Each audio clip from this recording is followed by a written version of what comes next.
Come on down. Hello again. Yeah. Hello again. Long time no see. 2 minutes? Yeah, about 2 minutes.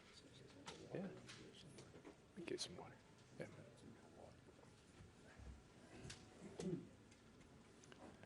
We are now going to continue our media availability after the 48th Annual Firekeepers Casino 400. And we are joined now by the winning crew chief and winning car owner of the race. We have Walt Czarnecki, Executive Vice President, Penske Corporation, Vice Chairman of Team Penske. And also Todd Gordon, crew chief of the number 22 Shell Pennzoil Ford. Let's start with Walt. It's always good to win in Ford's backyard, I'm sure, if you're Team Penske. And just walk us through today's race and the excitement that you have in Victory Lane. Well, this is really a home game for us because our corporate offices are in suburban Detroit. And, of course, as a company, we have such history here at MIS, so it's always special. But I guess a couple of things happened today that made it even more extraordinary. Obviously, it's our 50th anniversary, which we're celebrating, so to win at home is important to us. This was Roush Yates, someone told me 100th victory as an engine builder for Ford, so we were happy to deliver that for them. And I'm really happy for the Shell Pennzoil team, Todd and Joey, because they've been so close all season long. They've been executing well, and things just didn't go their way in some of the previous races. But today it was a flawless race from my perspective. Someone asked me outside about the racing with this new package. I don't profess to, be an expert other than the fact that I thought the spectators really got their money's worth today. It'll be interesting to see what the critics say and what the observers say here in the coming days. But I really think we're on the right track with this package. But all in all, a good day for Team Penske, and especially happy for Todd, Joey, and our Shell Pennzoil Ford team. Todd, this has been a long time coming for you guys this season. It seems like you guys have been right on the edge of getting the victory lane, and now you finally sealed the deal. Just run us through those thoughts today. Yeah, definitely. Pretty proud of this whole Shell Pennzoil team and in execution. It's a different package which brings opportunity, and I think when we've had different packages and new packages, our whole Team Penske operation's done a great job of getting us prepared to come to the racetrack and have an idea of what we need to work on. And I'll really say a kind of status quo weekend. We showed up with all right speed and had a bullet list of things to work through. Executed on Friday with pretty proud of everybody executing there, and that really gets the weekend off to a kick. And then we kind of hammered through practice yesterday and knew what we needed to put together for today. And I think from the drop of green flag, Joey was pretty happy where we were. Good deal. Let's open up the floor to questions. If you have a question for either of these two gentlemen, we'll get a wireless mic to you. Just ask you to state your name and affiliation. We'll start up here with Bob and then work our way around. Bob Pockers, ESPN. Todd, did you guys, they predicted that corner speeds would be down about 10 miles per hour. Were you able to tell during the race if that was kind of what happened? And then also, considering you're 2 for 2 with no rear skew, does that fit into Joey's style, or is that just coincidence? I like that rhyme. That's pretty cool right there. It's a I don't get any information on the lap time during the race, so I can't speak for mid-corner speeds, but I would say that given lap time and what we saw in practice, that we did lose center corner speed, picked up end of the straightaway speed a little bit. But I know in talking to Joey after practice, it's definitely felt the speed loss, the transition. I think when I was rewatching the broadcast, we saw like 40 mile an hour from top speed to mid-corner minimum speed deviation, which is huge compared to what we've been in the past. So definitely made the guys lift a lot, which I think is good for racing. And to the question of the no skew piece, I think when we get new packages that our group, the whole group that we've got at Team Penske, and especially the Shell Pennzoil team, they're pretty diligent on understanding what we need to do to come to the track and have speed. And we did that at the All-Star race, and I think we performed that again this weekend. We are now joined on the stage by the winner of the 48th Annual Firekeepers Casino 400. That is Joey Logano, age 26, driver of the number 22 Shell Pennzoil Ford for Team Penske. This is his 15th victory in 271 NASCAR Sprint Cup Series races. His first victory in 9th top 10 in 2016, and it's his second victory in 10th top 10 in 16 races at Michigan International Speedway. You're a young guy, but you're a veteran at this track, and just walk us through the exciting race that you put together today. Yeah, first off, I didn't win. We won as a team. It's an amazing team effort from Friday or when we unloaded. With this rules package, you don't know what you're up against. When you barrel down into turn one the first time and you say, oh my God, they weren't kidding about that small spoiler on the back of it. And you start to, everyone started working on the car, able to put the thing on the pin to start the race, and be able to stay up in the top two the whole race. It goes to show that not only do we have a fast race car, we've seen a lot of times a fast race car doesn't win the race all the time. You got to execute throughout it. And, seeing the strategy that Todd had, the execution of the pit crew to keep us up front, the way the restarts went and able to maintain the lead and keep that clean air. Everyone did their job the way we were supposed to. And it feels good to be able to do that. It's when you lead that many laps, it's more of a relief when you win than anything, because you feel like you're supposed to when you have a car that good. So it felt really good to pull our car into victory lane, get that win. I consider it our second win of the season. I know you guys don't, but I think we've celebrated twice this year, so it's nice to be able to know that we're locked into the chase and we can race even harder than we do now. Good deal. We're going to open the floor up to questions. Please raise your hand. We'll get a wireless mic to you. We'll start up front here with Larry and work our way around. You're the first winner, younger than 30, to win this year, and a few young guys are up front. Can you just talk about, I guess, the day of youth and if that was any factor with the package or otherwise, or coincidence? Probably a coincidence. Those guys have been fast all year, but it's cool to see the futures here, and it's fun for me. Shoot, I'm usually the youngest guy by a long shot, so it's fun to be racing for the win with some guys that are close to my age, up there racing for the win. So, the future of NASCAR is present, and it's going to be big. And it's amazing. You see some of these guys that are coming in, how good they are, and in particular the Chase today, and Larson as well here recently, how fast he's been. So, their wins are obviously right around the corner. You can see that. I'm glad we got ours first, but it's definitely, there's some strong competitors. I'm going to be racing against those two at least for the rest of my life. I know that, and I'm excited about it. Okay, we're going to go to Bob and then the Lee, and then we'll have a question from the press box. Along those same lines, Joey, I mean, does it kind of feel strange to be the grizzled veteran in the top three today? I mean, it seems like forever, as you say, you were the kid, and when you came up, there just weren't that many young guys, and now it seems like there's a lot of young guys in the sport. Yeah, it's neat, to kind of see how it's come along. For me, I think it's with my 8th season or something like that. I think I'm 8 years into this thing. So, I've been doing it for a while, which it definitely plays into my hands at this point, going through the struggles and maybe getting thrown into a situation too young and too soon, and when I wasn't prepared for it, and going through all that has really, changed me as a person and helped me, look at every race situation maybe a little bit different than I used to. And I wouldn't change that for anything, because now I'm able to use that for my advantage, and I'm still only 26 years old, so I still got plenty of time left, and Todd's going to be here with me, and Walt, and we're all going to be up there in victory lane winning a bunch more. There you go. Next to Lee, and then we have 2 questions in the press box. Lee, SpencerMotorsport.com. Can you just kind of give us, the seat of the pants feel that you had with the new aero package? Because it seemed like if anybody went 3 wide, it was a recipe for disaster. Yeah, that's what it was like. I went down into turn 1 the first lap, and I thought I was King Kong. I drove down in there and about crashed. So that didn't work out so well. So I learned a lot from that one. It's just the cars are out of control. No doubt they are out of control, crazy, and it makes a lot of fun.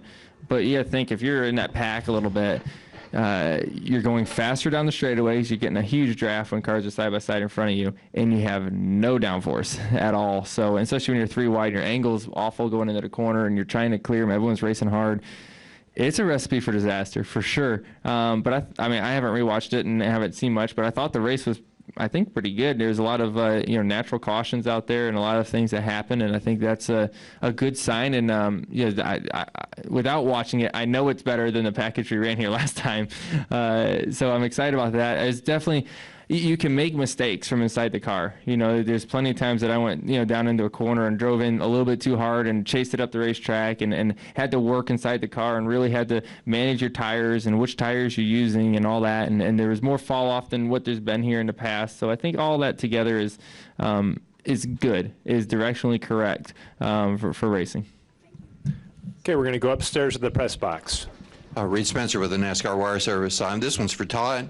On TV, you referenced the mistake on the restart on lap 117 when Chase got the lead, and that you had subsequently fixed it. What was the mistake, and how did you correct it? We can't answer all those questions. Shut me off. We know where that went, and we'll talk about that internally. But that's a great thing about Joey and restarts. He's a master of it. I put him against anybody on this field, and I think we kind of shuffled things around, and you could see that the 24 and 42 could definitely work together on restarts, and we put them in a position there. I'm not going to speak for the rest of it, though. We have one additional question in the press box. Yeah, Brian Eberly, RubbinsRacing.com. Joey, getting the win here today in Ford's backyard with 1,400 of their employees here. Just how special does that make this victory for you, and where does it make it rank among your 15 career Cup victories? Yeah, I think it's great. It's also the 100th victory for Roush Yates, I believe, as well. So engine department. So it's big for everybody to be able to win here at Michigan. I know how much it means when you see everybody show up at the racetrack here in the drivers' meeting earlier, and they're introducing. It's like, man, this will be big if everyone can celebrate in victory lane. So not only being in Ford's backyard, but being in Team Penske's backyard up here. Roger built this place, so it's cool to be able to be in victory lane. This is where I got, Todd and I got our first Cup win together with Team Penske. So it's been a special place for us. It's been a good racetrack for us ever since then, but it's nice to be able to break through once again. We'll keep it upstairs and then come downstairs to Bob. Brant James, USA Today Sports for Joey. What is it about how race car drivers are wired that something can be out of control, a recipe for disaster, but you love it and you want more of it? I don't know how smart we are. Come on, all you guys are thinking it. But, I think that thrill, the adrenaline that you get by controlling something that's out of control, a lot of times, being right on that edge of backing it in the fence, and we've seen it happen in qualifying, and you're just right on that edge. And I remember after qualifying, I was walking into the media center here, and I was signing an autograph, and my hand was shaking. I couldn't even write my name. That's cool. I mean, that's how on edge you have to be to go fast, and it was like that for 400 miles today. That you're just right on that ragged edge, and that's awesome. We don't want to. I don't want to drive slow. That ain't no fun. That's the sport part of this. It should be a challenge. It should be on the edge. It shouldn't be easy. And at this level, it definitely isn't. We're going to go to Bob and then the Jim Utter and then back upstairs. Bob Pockers, ESPN. Joey, you've won both the races with no rear skew, so would you vote for that to be implemented right away? Yeah. I think the skew thing is, we talk about directional with things, and we talk about today, obviously, with the really small spoiler and the splitter and all that. But I think having the skew out was a good thing for Charlotte. If you look at All-Star race compared to 600 and the differences in those races, I thought the race was better.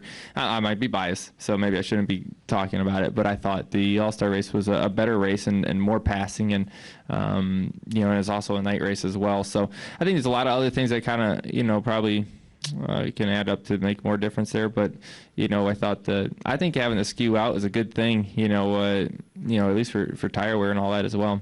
And I mean, you talk about the car being out of control and being on the ragged edge. Does that fit? Do you feel that fits your style any more than anybody else? I guess so.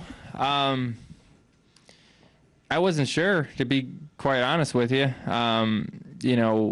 Early in my career, when I first started Cup racing, there wasn't much downforce on the race cars, and I didn't run very well. So I guess that was a little bit, I don't want to say worried, that's not the right word for it, but I was, cautious and thinking about it a lot and how this low downforce is going to be, kind of going back to, this is obviously less than we've ever had. So, kind of going back towards that, how that was going to be. But apparently I learned something over the last 8 years that I can drive one of these cars now and able to, explain what I need, I think, a lot better to Todd to help him make the right decisions in practice and making sure our car is good for the race. Go over to your right to Jim. Jim Utter, motorsport.com, for Todd and also Joey, if you want to answer it. You guys clearly have been very competitive all season and had opportunities to have won. What was that final hurdle, in your opinion, that you crossed today? I know Joey has mentioned execution before, but what would you consider it to be? I mean, that's a word we talk about a lot, is execution. I think that you've got 40 race teams that all have the ability to be very successful. It's how you execute against each other. You can't make mistakes. We aren't good enough to. I mean, the field's so strong that you can't make mistakes and be successful. So I think execution and having a game plan and understanding what you need. And yeah, we've had opportunities that we've been strong with that just haven't come all the way through. But not getting down over those pieces and knowing that we're continuing to build speed and work forward, I think got us to the point we were today. We're not in any anxiety at this point. We had a terrible month of May. With accidents that really weren't of our cause and we're just victims of. So the great part is this whole team they don't ever give up. I used to talk about that as, never give up was the hashtag that they had a couple of years ago. They're still that way. Is we've got a bunch of level-headed people that aren't totally emotionally driven, and they see the big picture, that we've got speed. We just need to keep doing the things that we do and execute, not make mistakes, and we can be successful. No differently than last year. I think we did an awesome job of that through the whole year last year, and we're getting back to that point. I think it takes everything. This, I don't feel like we're a much different spot than what we were in this point last year. I feel like we're, as a team, we stick together. And I think this team is the definition of team, in my opinion, which is a team that doesn't point fingers at somebody when things go wrong. And obviously it's easy to say when is a team loses a team, but actually doing that is a challenge. I don't think we don't single people out. We're all in it together. We're going to make decisions together, and we're going to stand behind each other on those. And we know we're going to make mistakes. We talk about learning from them and not making them again. And I talk a lot about how mistakes aren't a bad thing as long as you learn from them and you don't do it again. So I think this team its foundation is very strong. And I think the way we handle situations as leaders from Walt and Roger's side, from Todd's to myself, and how we handle situations throughout our race team, not only the 22 team, but throughout Team Penske is well thought out and methodical in the way we make our decisions. And I think that we see reward with that. We'll go back upstairs for a question. Chris Knight, CatchFence.com. Joey, with the cars being out of control crazy today, how's it going to be at Kentucky Speedway next month with the new pavement and tighter quarters? Well, I'll be there tomorrow, so I don't think I should give an answer to that yet because I haven't been there. But being the first car on the racetrack, well, hopefully we're going to try not to be the first car on the racetrack, but we're going to be the first group of cars on the racetrack, and there's no telling what's going to happen. I remember going to Pocono right after we repaved it, and actually it's funny because Todd was there, but we weren't working together at the time, and how out of control the cars were. The first few cars that went on the racetrack, it was ice. So I think eventually it's going to rubber in and it's going to change up. But I know they've done some different things up there to try to weather the track in and try to age it a little bit quicker. And I'm interested to see how that's going to be and how it's going to look. And obviously that place used to be really bumpy, so where that's going to be now. And we definitely have some stuff to learn. So. Not too much partying tonight. We got to go to work tomorrow. One more question from Stan. Yeah, Stan Creekmore with RPMTonight.com. This is for Walt. I guess you're still, yeah, I can see you. Okay. Have you heard from Roger? What has he said about this victory today? Because I know he likes to talk about these wins. What do you think it means to him? Yeah, we did speak from Victory Lane. He's down in Texas. We're there I guess in a rain delay. But this was very important. As I said earlier, this place, first of all, MIS, has such a special meaning and such a special place in the history of our company. So to win here, it means a lot. And he was pretty excited. And in fact, I told him, I said, I really think the performance today was flawless by the team, and he absolutely agreed. When he had the chance to watch it, he said, I watched the last part of it. He was very excited, but really grateful for what happened, for the job these guys are doing, for sure. Gentlemen, congratulations again on the victory, and good luck off week and then into Sonoma. All Thank right. you. Thank you, guys. Appreciate it.